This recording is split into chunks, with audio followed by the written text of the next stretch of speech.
ایمانداری، دیانت اور تعلیمی نظام میں رشوت کے خلاف جدوجہد، ایک عالمی اور اسلامی نقطہ نظر۔ ایمانداری اور دیانت ہر مہذب معاشرے کی بنیاد ہیں۔ تعلیم کے میدان میں یہ اقدار اور بھی زیادہ اہم ہو جاتی ہیں کیونکہ یہ نہ صرف افراد کا مستقبل بلکہ قوموں کی تقدیر بھی تشکیل دیتی ہیں۔ بدقسمتی سے تعلیمی اداروں میں بدعنوانی اور رشوت نے جگہ بنا لی ہے، خاص طور پر پاکستان میں، جہاں اخلاقی زوال تعلیمی معیار اور انصاف کو خطرے میں ڈال رہا ہے۔ Transparency international 2024۔ دنیا میں کئی ایسے ملک ہیں جنہوں نے ایمانداری کو قومی قدر کے طور پر اپنایا ہے۔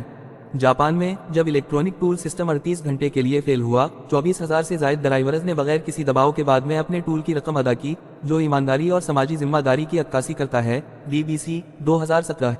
فن لینڈ میں، جو دنیا کے کم بدعنوان ممالک میں سے ایک ہے، اساتذہ کو شفاف طریقے سے منتخب کیا جاتا ہے تاکہ ایمانداری ان کی پیشہ ورانہ شناخت کا حصہ بن جائے۔ Transparency international 2023۔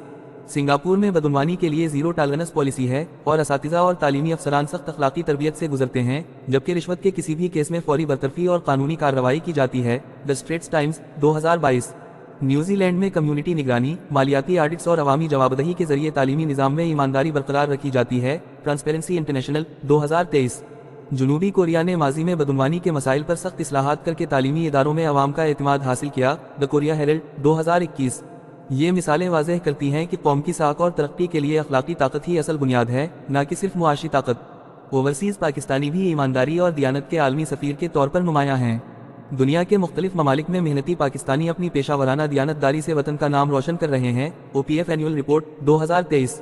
متحدہ عرب امارات میں ایک پاکستانی ٹیکسی ڈرائیور نے ایک مسافر کے پیچھے رہ جانے والے 1,80,000 واپس کیے اور اس کی تعریف کی گئی۔ خلیج ٹائمز 2023۔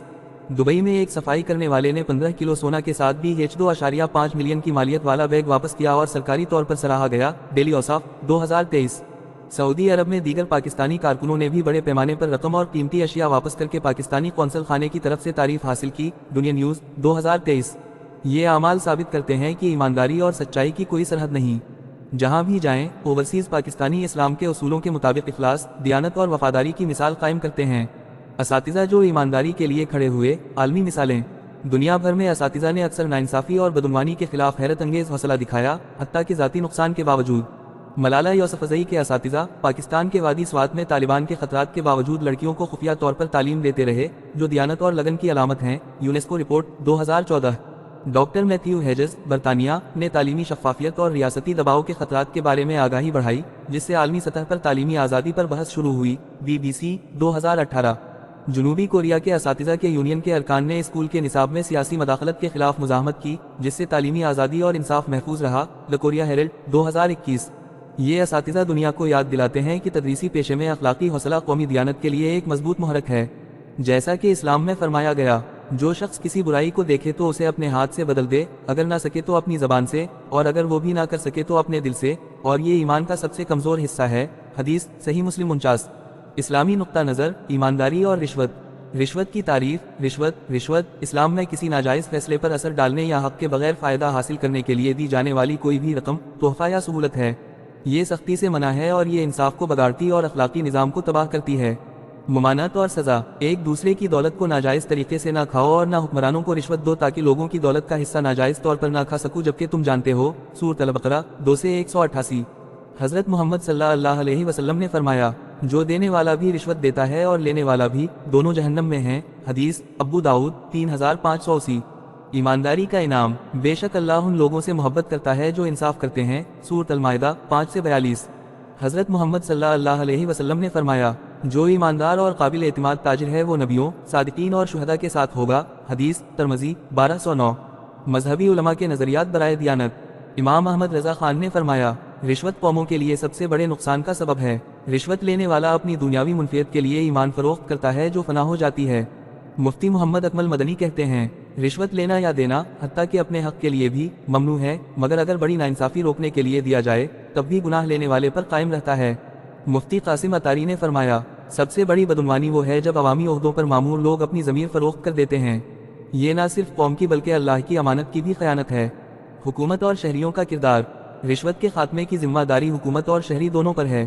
حکومت کو سخت اینٹی کرپشن قوانین نافذ کرنے، تعلیمی بھرتیوں میں شفافیت یقینی بنانے اور آزاد احتسابی ادارے قائم کرنے کی ضرورت ہے۔ شہری، خاص طور پر اساتذہ اور طلباء، کو شارٹ کٹ کے کلچر کو مسترد کرتے ہوئے آگاہی مہمات، مضامین اور سوشل میڈیا کے ذریعے آواز بلند کرنی چاہیے۔ جیسا کہ قرآن میں فرمایا گیا، نیکی کا حکم دو اور برائی سے روکو، آل عمران 3 سے 104۔ عملی تحریک، اساتذہ بحیثیت آواز۔